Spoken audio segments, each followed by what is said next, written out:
एकता विकास समर्पण समुन्नत गुल्मीको निम्ति लागि कांग्रेसको प्रण भन्ने मूल नाराका साथ आज नेपाली कांग्रेस गुल्मीको यो ऐतिहासिक र भव्य तेस्रो सम्मेलनमा पाल्नुभएका यो कार्यक्रमका प्रमुख अतिथि नेपाली कांग्रेस पार्टीका महामन्त्री सिङ्गो देशले आशा र भरोसा गरेको व्यक्तित्व माननीय गगन कुमार थापाज्यू, कार्यक्रमका विशिष्ट अतिथि सिङ्गो देशले आशा गरेको अत्यन्तै बौद्धिक पार्टीका महामन्त्री माननीय विश्वप्रकाश शर्माज्यू, कार्यक्रमका विशिष्ट अतिथि नेपाली कांग्रेस पार्टीका केन्द्रीय सदस्य पूर्व मन्त्री आदरणीय मिलिन्द्र रिजालज्यू, कार्यक्रमका विशिष्ट अतिथि नेपाली कांग्रेस पार्टीका केन्द्रीय सदस्य सिङ्गो गुल्मीका अभिभावक माननीय डाक्टर चन्द्र भण्डारीज्यू, कार्यक्रमका विशिष्ट अतिथि नेपाली कांग्रेस पार्टीका केन्द्रीय सदस्य आदरणीय चन्द्रबहादुर केसीज्यू,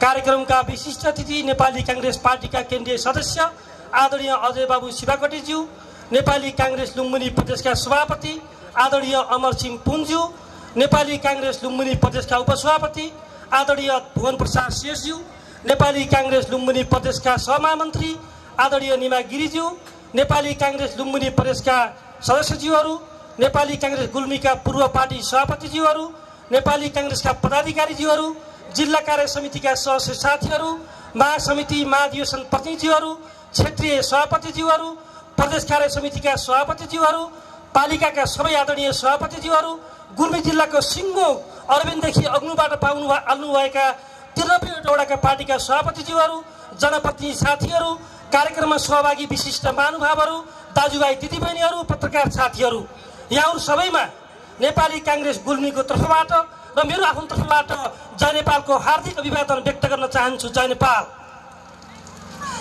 आज नेपाली कांग्रेस गुल्मीले भव्य रूपमा ऐतिहासिक तेस्रो जिल्ला सम्मेलनको खुला सत्र हामी सम्पन्न गर्दैछौँ। नेपाली कांग्रेस जिल्ला कार्य समिति गुल्मीको गत कार्तिक 3 गतेको बैठकबाट हामीले निर्णय गरे अनुसार झन्डै 6 महिनाको कार्यतालिका निर्माण गरेका थियौँ। त्यो दिनबाट प्रारम्भ भएको गुल्मी कांग्रेसको अभियान अविराम निरन्तर अगाडि बढिरहेको छ। 6 महिनाको कार्यतालिका आज र भोलि गरेर करिब यो कार्यतालिका हामी सक्दैछौँ। यो बीचमा हामीले गुल्मी जिल्लाका 11वटा गाउँपालिकामा गुल्मी जिल्लाको सन्दर्भमा सम्भवतः पहिलो पटक निकै भव्य प्रशिक्षण चलाएका थियौँ। त्यो प्रशिक्षणबाट झन्डै 2200 जना कार्यकर्ताले पार्टीको वैचारिक रूपमा खरो रूपमा उत्रने गरी त्यो ढङ्गको प्रशिक्षण प्राप्त गर्नुभएको थियो। त्यति मात्र होइन, हामीले पौष 8 गतेका दिन नेपाली कांग्रेस पार्टीका संस्थापक पूर्व प्रधानमन्त्री स्वर्गीय कृष्णप्रसाद भट्टराईज्यूको जन्म जयन्तीको अवसर पारेर 93 वडामा हामीले वडा सम्मेलन सम्पन्न गरेका थियौँ भने तत्पश्चात हामीले 12वटै पालिकामा हामीले पालिका सम्मेलन सकेका थियौँ। त्यति मात्र होइन दाजुभाइ दिदीबहिनीहरू, यहाँहरू सबैलाई ज्ञात छ हामीले यो पटक गुल्मी जिल्लाका 4वटा प्रदेश सभा कार्य समितिमा हामीले सम्मेलन सम्पन्न गर्यौँ। अस्ति भर्खर चैतको 1 र 2 गते गुल्मी जिल्लाको क्षेत्र नम्बर 1 र 1 गते गुल्मी जिल्लाको क्षेत्र नम्बर 2 र 2 गते क्षेत्र नम्बर 1 मा हामीले भव्य रूपमा क्षेत्रीय सम्मेलन सम्पन्न गरिसकेका छौँ। पार्टीको सन्दर्भमा हामीले केन्द्रीय कार्यालयले केन्द्रीय कार्य समितिले तिहारमा जसरी हामीलाई निर्देशित गरे अनुसार परिपत्र गरे अनुसार हामीले क्रियाशील संस्थाको नवीकरण काम सम्पूर्ण रूपमा पुरा गरिसकेका छौँ। हामी इन्ट्री गर्ने तयारीमा छौँ। पटक पटक केन्द्रीय कार्य समिति मैले पासपोर्ट पनि मागिसकेको छु। आज 2-2 जना महामन्त्री हुनुहुन्छ। छिटोभन्दा छिटो हामीले यो काम सक्न चाहन्छौँ। यो कुरामा आजको दिनमा राख्न चाहन्छु। दाजुभाइ दिदीबहिनीहरू, पछिल्लो पटक विशेष गरी यसो चारैतिर जाने हो भने चारैतिर केही भएन भन्ने जबरजस्ती भाषण निर्माण हुन थालेको छ। त्यो कदापि सत्य होइन। म यहाँहरूको बिचमा राख्न चाहन्छु। अब गुल्मी जिल्ला नवीन सम्भावनाको ढोका खोलिसकेको छ। गुल्मी जिल्ला विकास र समृद्धिको हिसाबले जुरुक्क उठ्दैछ। हामी सबैलाई थाहा छ। कनेक्टिभिटीको हिसाबले गुल्मीको समुन्नतिको पहिलो आधारको रूपमा हामीले सालजन्डी सडकलाई लिएका थियौँ। माननीय चन्द्र भण्डारी 2070 सालको निर्वाचनमा उहाँले प्रण गर्नुभएको प्रतिबद्धता व्यक्त गर्नुभएको जुन फास्ट्याग छ बुटोलबाट 2.5 घण्टामा यहाँ आउने अब हामी करिब वैशाख जेठसम्म 90% काम सक्दैछौँ। यो गुल्मीको निम्ति ठुलो उपलब्धिमा हो। यति मात्र होइन, आज कालीगण्डकी कोरिडोर हामी यहाँ आउन 6 घण्टा लाग्थ्यो। आज पार्टीको महामन्त्री गगन कुमार थापा त्यही बाटो आउनुभएको छ। मलाई लाग्छ 2 घण्टामा यहाँ आइपुग्नु भयो। अर्को वर्ष हामीले 1.5 घण्टामा आउने गरिकन काम अगाडि बढाएका छौँ। मदन भण्डारी राजमार्ग अब छिटोभन्दा छिटो कालोपत्र हुँदैछ। त्यति मात्र होइन, अहिले हामी सबैलाई थाहा छ विकास र समृद्धिको समुन्नतिको हिसाबले हामीले भोग्नु परेको समस्या, जब रुद्रबेडीबाट वामिटेश्वर जाने क्रममा थुप्रै नागरिकले शास्ति भोग्नु परेको, डहरे खोलाले शास्ति दिएको, आज डहरे खोलाका धमाधम 4वटा पुलहरू एकैपटक बन्दैछन्। यो अर्को हाम्रो समृद्धिको सूचाङ्क हो।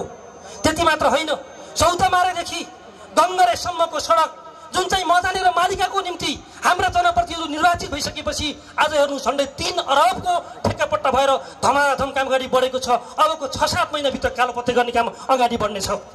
यसरी हामीले गुल्मी जिल्ला जुरुक्कै उठ्दैछ। आज प्रत्येक नागरिकले अनुभूत हुने गरी विकास र समृद्धिको यात्रा अगाडि बढेको छ। स्वास्थ्यको क्षेत्रमा हामीले रेसुङ्गा नगरपालिकाको तर्फबाट योभन्दा पहिले हाड जोड्नेको निम्ति, हड्डीको बिरामीको निम्ति मान्छेहरूलाई बुटोल जानु पर्थ्यो, काठमाडौँ जानु पर्थ्यो, बाहिर शास्ति भोग्नु पर्थ्यो। अहिले हामीसँग अर्थोपेडिक डाक्टर यही हुनुहुन्छ। हामीले विश्वको सेवा दिएका छौँ। झन्डै 2 वर्ष भयो। 2 वर्षमा गुल्मीले मात्र सेवा लिएन, आज अर्घाखाँचीले ल्यायो, आज प्युठानले ल्यायो। 2 वर्षको बिचमा झन्डै 1.5 अरब आज गुल्मीलेको बच्यो। यो हाम्रो अर्को उपलब्धि हो। त्यति मात्र होइन दाजुभाइ दिदीबहिनीहरू, आज किडनीका बिरामीहरू, मृगौलाका बिरामीहरू आज उपचारको निम्ति काठमाडौँ जानुपर्ने, आज बुटोल जानुपर्ने, बाहिर जानुपर्ने, शास्ति भोग्नु पर्ने, बेड नपाउने। अहिले आज झन्डै 1 वर्षको बिचमा गुल्मी अस्पतालमा हामीले डायलिसिस सेवा दिएका छौँ। 18 जना बिरामीले सेवा लिनुभएको छ। अबको केही समयपछि स्तर वृद्धि गर्दैछौँ। झन्डै 40 जना बिरामीले यो सेवा लिनुहुनेछ। आज गुल्मीमा हामीसँग एयरपोर्ट बनेको थियो, संरचना बनेको थियो, तर आज उडान भएको थिएन। आज काठमाडौँबाट 44 मिनटमा गुल्मी आइन्छ। नेपाल एयरलाइन्सको जहाज चलेको छ। यो तपाईँ हामी सबैलाई थाहा छ। यति मात्र होइन, गुल्मी जस्तो पहाडी जिल्ला जहाँ समृद्धि र समुन्नतिको आधारको रूपमा हामीले पर्यटनलाई लिन्छौँ। पर्यटन प्रजनन पहिलो कुरा हो। त्यसकारणले हामीले भन्यौँ जाउँ हिँड रेसुङ्गा। आज गएको वर्ष 1 लाख मान्छे पर्यटकहरू गुल्मीमा आउनुभयो। यो वर्ष 1.5 लाख मान्छे आउने गरिकन हामीले काम गरेका छौँ। यति मात्र होइन, आज 22-24 राज्य मध्येको इस्माकोट जाउँ र इस्माकोट घुम्न भन्ने इस्मा गाउँपालिकाले चलाएको छ। त्यो अर्को स्थानीय सरकारले गरेको अत्यन्तै महत्त्वपूर्ण कार्यक्रम हो। त्यति मात्र होइन, इस्मा गाउँपालिकाले सिङ्गो, स्वर्गदारी र प्युठान जोड्ने गरी सिङ्गो लुम्बिनी प्रदेश र गण्डकी प्रदेश जोड्ने बीच बाटोमा तलपट्टि चैडुङ्गा पार्कमा बिपी पार्क अगाडि बढाएको छ। त्यो अर्को हाम्रो पछिसम्म समुन्नतिको सूचाङ्कमा रहने काम हो। त्यति मात्र होइन, सिङ्गो मदाने गाउँपालिकाले अहिले हाम्रो विरुद्ध 73 वर्ष पुगेको हामीलाई गाउँपालिका अध्यक्ष हाम्रो पार्टीको सभापतिले सम्मान गर्यौँ। उहाँ देशभरि लिजामा तृतीय अनुभव। त्यति मात्र होइन, उहाँले कङ्के देउराली जुन चाहिँ उहाँको सपना छ, त्योभन्दा पहिला चक्रबहादुर कुँवर हुनुहुन्थ्यो। उहाँले देहत्याग गर्ने बेलामा तपाईँको अन्तिम इच्छा के छ भन्दा भन्नुभयो, उहाँलाई मेरो अन्तिम इच्छा म मरेर जाने भएँ, तर यति कङ्के देउराली बनाइदिनु भनेर भन्नुभएको थियो। त्यो आज झन्डै 1.5 अरबको लगानीमा साकार हुँदैछ। त्यो आज मदाने गाउँपालिकाले गरेको छ। आज कालीगण्डकी गाउँपालिकामा हाम्रो वेद थापा मगर त्यहाँको गाउँपालिका अध्यक्ष हुनुहुन्छ। उहाँले 2 कार्यकालको बिचमा काम गर्दा यति धेरै विकास र समुन्नतिको यात्रा अगाडि बढाउनु भएको छ। अस्ति मैले सोधेँ, जयखानीमा गएको वर्ष 15,000 सुन्तला रोप्नुभयो। आज निकै शास्ति भएको नागरिकले खानेपानीको यति दुःख भएको ठाउँमा प्रत्येक घरमा खानेपानीको धारा पुर्याउनु भएको छ। आज सिङ्गो समुन्नतिको यात्रा अगाडि बढेको छ। आज कालीगण्डकी गाउँपालिकामा आज गुल्मी दरबारले निकै महत्त्वपूर्ण काम अगाडि बढाएको छ। त्यहाँ हाम्रो सरोज थापा गाउँपालिका अध्यक्ष हुनुहुन्छ। त्यसै गरी योभन्दा पहिला चन्द्रकोट पुग्न कति शास्ति पुग्नु पर्थ्यो, आज चन्द्रकोट पिच बाटोले पुगिन्छ। पिच बाटोमा पुगिन्छ। डिमुरे दहको त्यहाँको पर्यटन पठाउनको निम्ति त्यहाँको गाउँपालिकाको उपाध्यक्ष सिङ्गो टिमले काम गरिरहेको छ। यसै गरी मालिका गाउँपालिकामा गुल्मीको सबभन्दा बढी आलु उत्पादन हुने सिङ्गो गुल्मीलाई काठमाडौँसम्म चिनाउने त्यहाँका जनप्रतिनिधि साथीहरू त्यहाँको गाउँपालिकाको उपाध्यक्ष उहाँले यसरी काम गर्नुभएको छ। त्यस कारणले सिङ्गो गुल्मी समुन्नतिको यात्रामा अगाडि बढेको छ भन्ने कुरा म तपाईँको बिचमा राख्न चाहन्छु। माननीय दुईजना महामन्त्री हुनुहुन्छ, म एउटा कुरा राख्न चाहन्छु। आज निजी क्षेत्र समुन्नतिको पहिलो आधार हो। सरकारले मात्र काम गर्न सक्दैन, तर आज निजी क्षेत्र लगानी गर्न तयार छ। म एउटा यहाँको घटना सुनाउन चाहन्छु। निजी क्षेत्र लगानी गर्ने क्रममा किन कानुन बाधक छ? मलाई लाग्छ महामन्त्रीले यो विषयमा धेरै काम गर्नुभएको छ। म आफूलाई विश्वास छ। एउटा अहिले भर्खर हामीले सम्मान गऱ्यौँ बेहोरेको सन्तोष कुँवर, एउटा युवा भाइ। त्यो भाइले भन्नुभयो, दाइ म गाउँ बस्छु, म खानेपानीको उद्योग खोल्छु, रेस्टुरेन्ट जल राख्छु, म काम अगाडि बढाउँछु, तपाईँले मलाई सहयोग गर्नु पर्यो। उहाँले मलाई भन्नुभयो, मैले भाइ के सहयोग गर्नु पर्यो? उहाँले भन्नुभयो, दाइ तपाईँले बत्ती तल पुऱ्याइदिनु पर्यो। मैले भने बत्ती पाल्नलाई कति बजेट लाग्छ? 20 लाख। ठिक छ, यो जिम्मा मेरो, तपाईँ गाउँ बस्नुहोस्, अगाडि बढ्नुहोस्। उहाँ अगाडि बढ्नु। मैले त्यो बत्ती पुर्याउनुको लागि विद्युतका कर्मचारी ल्याएर बोलाएँ। आज त्यहाँ 3 जना युवाहरू बस्दैछन्। सिङ्गो देशमा युवा प्लान भएको बेलामा ती युवाहरूले सिङ्गो गुल्मीको मेसेज दिँदैछन्, यसलाई सहयोग गरौँ, त्यहाँ बत्ती बालिदिउँ भनेर मैले भने। विद्युतका कर्मचारी भन्छन् होइन, हामीले त यसरी निजी क्षेत्रले त्यहाँ काम गर्ने सन्दर्भमा बत्ती बाल्ने दिने कानुन छैन भनेर भन्छन्। उद्वेग लाग्छ, दुःख लाग्छ। मैले फेरि भने होइन साथीहरू, त्यहाँ त 2वटा घर छन् नि, त्यो घरमा त बत्ती पुऱ्याउनु, एउटा पनि घर अँध्यारो नआउने गरिकन काम गराउनु सरकारको कर्तव्य हो। भनिसकेपछि त्यो जिम्मा त्यो भाइले मलाई दिनुहोस्, म काम गर्छु भने 3 महिनाको बिचमा हामीले बजेट स्वीकृत गऱ्यौँ। अहिले त्यो भाइले त्यहाँ बत्ती पुग्यो। आज उहाँले उद्योग सञ्चालन गर्नुभएको छ। आज कर्मचारी भन्छन् निजी क्षेत्रलाई प्रयोग गर्न मिल्दैन। त्यति मात्र होइन, जब जब उहाँले काम सुरु गर्नुभयो अनि यहाँको बत्ती हामीसँग छैन राम्रो, झ्याप झ्याप बत्ती जान्छ। सन्तोष भाइले भन्छन् दाइ म त केमा फसेँ, हेर्नुहोस् त मेरो बत्तीको यो अवस्था। हामीले धन्न गएको वर्ष भाडगाउँको बत्तीलाई साउदैबाट यहीँमा ल्याएका थियौँ। अहिले हामीले सिधै उनाचुरबाट हामीले डाइरेक्ट लाइन दिउँ। अहिले धमाधम काम भइरहेको छ। त्यो युवामा आशा पलाएको छ। माननीय महामन्त्रीहरूलाई म आग्रह गर्न चाहन्छु, यो कानुन चाहिँ छिटोभन्दा छिटो संसदको बिजनेसको रूपमा आओस्, म आग्रह गर्न चाहन्छु। त्यति मात्र होइन, जङ्गलभरि काठ सडेको छ। हामीले बाहिरबाट अरबौँ काठ ल्याएका छौँ। यसको निम्ति हामी कहिले कानुन बनाऊ। म मान्य चन्दलाई अस्ति पनि भने अब संसदमा यो कुराहरू बिजनेसको रूपमा आउनुपर्छ। यो गर्नको दिन आज हामीले एल्युमिनियम प्रयोग गरेका छौँ, तर काठ सडेर गएको छ। अर्को कानुन बनाउनु पर्नेछ, अर्को कानुन संशोधन गर्नुपर्नेछ। म यो कुरा राख्न चाहन्छु। सायद अस्तिको अध्यादेशमा धेरै कानुनहरू अगाडि बढेका छन्। मलाई विश्वास छ यसले निजी क्षेत्रलाई उत्साहित बनाउनेछ भन्ने कुरा राख्न चाहन्छु। अर्को कुरा, माननीय महामन्त्रीज्यू, कार्यक्रमका प्रमुख अतिथिज्यू, एउटा हामीलाई विश्वास छ, सिङ्गो हामीलाई गर्व छ।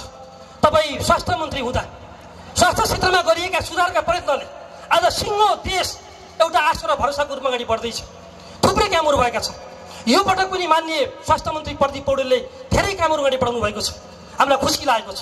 सिङ्गो काङ्ग्रेस गर्व गर्छ।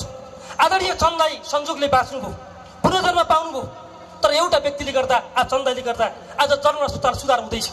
म तपाईँलाई आग्रह गर्न चाहन्छु, अस्ति यहाँबाट 1 जना बिरामी जसको टाउकाको शल्यक्रिया गर्न पर्ने काठमाडौँमा पुगेछन्, एउटा निजी अस्पतालमा पुगेछन्। अपरेसन गर्नको लागि उनले भनेछन् मेरो अपरेसन गर्न पर्यो भनेर। अनि डाक्टर त्यो उसले मेडिकलले भन्यो तिम्रो अपरेसन गर्न 17 लाख लाग्छ भनेर भन्यो। बिहान के खाए साँझ के खाऊ भन्ने वर्ग फर्केर घर आयो, जीवन र मृत्युको सयमा लड्यो। पछि संजोगले काठमाडौँ लगियो, वीरस्थल लगेको 4 दिनमा अपरेसन भयो, उसको 17 लाख पैसा बच्यो। गाडी चढेर जय जयकार गरेर फर्क्यो। मेरो आग्रह छ, आज किडनीका बिरामीहरू, आज मुटुका बिरामीहरू, आज क्यान्सरका बिरामीहरू छटपटाइरहेका छन्। आज बेड पाउँदैनन्। कसैले भन्नुपर्छ, मैले भन्नुपर्छ, अर्काले भन्नुपर्छ। मेरो आग्रह छ, एउटा यस्तो व्यवस्था गरौँ, गुल्मीबाट कुनै एउटा बिरामी बस चढेर काठमाडौँ जाओस्, वीर अस्पताल जाओस्, वीर अस्पतालमा उसले इमर्जेन्सीले रेस्क्यु गरोस्, आइसियु चाहिए आइसियु दियोस्, अपरेसन गरोस्। 10 दिनपछि 15 दिनपछि सरकारले सन्चो गराएर गाडी चढाएर बस चढाएर फर्काओस्। सिङ्गो काङ्ग्रेसको जय हुनेछ। सिङ्गो काङ्ग्रेसको जय जयकार मनाउँदै जिल्ला फर्कनेछ। यति गऱ्यौँ भने टाढैबाट रुख चिन्हमा भोट हाल्नको निम्ति मान्छे उफ्री आउनेछ। म एउटा कुरा भन्न चाहन्छु। अर्को कुरा, म जिल्लाभरि घुम्दा एउटा कुरा उठेको, महामन्त्री सुशासनको बाटो हो। आज काङ्ग्रेस सुशासनको कुरामा चुक्नु हुँदैन। प्रत्येक नागरिकको आवाज छ।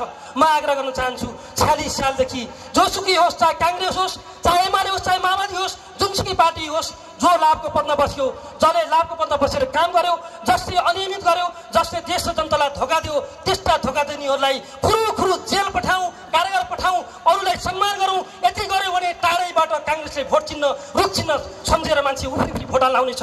यो कुरा राख्न चाहन्छु। आदरणीय दाजुभाइ दिदीबहिनीहरू, म अब धेरै कुरा भन्न चाहन्न। गएको निर्वाचनमा गुल्मी जिल्लामा बुस्कोट नगरपालिकाको वडा नम्बर 1 मा उपनिर्वाचन भएको कुरा हामी सबैलाई थाहा छ। त्यो निर्वाचनमा 79 सालमा नेपाली काङ्ग्रेस पार्टीले गठबन्धन गरेको थियो। त्यो बेला माओवादीका साथीहरू हामीसँग हुनुहुन्थ्यो, त्यो बेला अरू साथी पनि हामीसँग हुनुहुन्थ्यो। त्यो बेला हामीले 39 मतले त्यो वडामा जितेका थियौँ। यो पटक हामी एक्लै चुनाव लड्यौँ। यति हार्दिकतापूर्ण चुनाव लड्यौँ। एमएलएका साथीहरू भेटिनुहुन्छ, सँगसँगै प्रचारमा जान्छौँ। माओवादीका साथीहरू भेट्नुहुन्छ, हामी सँगसँगै प्रचारमा गयौँ। हामीले र्याली गर्दा, हामीले मनोनयन गर्दा सँगसँगै गयौँ, एउटा हार्दिकताको विकास गऱ्यौँ। तर पहिला सबै मिल्दा 39 भोटले जितेको मुसिकोटमा यो पटक 254 भोटले जितेका छौँ। अब 84 सालमा नेपाली काङ्ग्रेस पार्टी चुनाव एक्लै लड्छ, प्रत्येक ठाउँमा विजय प्राप्त गर्छ, जिल्लाभरि झण्डा फहराउने छ। नेपाली काङ्ग्रेस गुल्मीको एउटा अभिलाषा छ। हाम्रो सङ्कल्प, हाम्रो अभिलाषा एउटा मात्रै हो, त्यो कमानी यो सम्मेलन मात्र। भोलि बिहान हामीले घनीभूत छलफल गर्नेछौँ। खुला सत्र आज सकिसकेपछि भोलि बिहान 9 बजीबाट पार्टी कार्यालयमा घनीभूत रूपमा खुला सत्र चल्नेछ। बन्द सत्र हुनेछ। बन्द सत्रमा यो पटक हामीले 4वटा प्रदेशलाई 4तिर विभाजन गरेर प्रत्येक साथीको राय लिनेछौँ। 1 वर्षको हाम्रो समीक्षा गर्नेछौँ। आगामी 1 वर्षको हामीले योजना बनाउनेछौँ। यसरी गुल्मी काङ्ग्रेसलाई नयाँ दिशा दिँदै अगाडि बढ्नेछौँ। यसले आगामी निर्वाचनमा कुनै चिन्ता गर्नु पर्दैन काङ्ग्रेस पार्टीलाई। आगामी निर्वाचनमा यसरी मलिन मुहार लिएर मतदाताको बिचमा पुग्ने होइन, स्थानीय सरकारमा बसेर हामीले गरेका प्रत्येक कामहरूको रिपोर्ट कार्ड लिएर यो काम गर्यो भनेर हामी दमदारसित जानुपर्ने स्थिति बनाएका छौँ। यो कुरा आग्रह गर्न चाहन्छु। यति कुरा भनेर म आग्रह गर्न चाहन्छु दाजुभाइ दिदीबहिनीहरू सबैलाई उत्साहपूर्वक घर फर्काउनु हुनेछ। भोलिको दिनबाट प्रत्येकले काम गर्नुहुनेछ। काङ्ग्रेस पार्टीलाई सशक्त, गतिशील, चुस्त र दुरुस्त बनाउने अभियानमा जसरी सबै साथीहरू लाग्नु भएको छ, सबै साथीहरूलाई म नेपाली काङ्ग्रेस गुल्मीको तर्फबाट हार्दिक धन्यवाद दिन चाहन्छु। यति भनेर नेपाली काङ्ग्रेस गुल्मी काङ्ग्रेसको अठोट सबल वडा सक्षम टोल विकास समुन्नति र एकता गुल्मी काङ्ग्रेसको प्रतिबद्धता। धन्यवाद। जय नेपाल।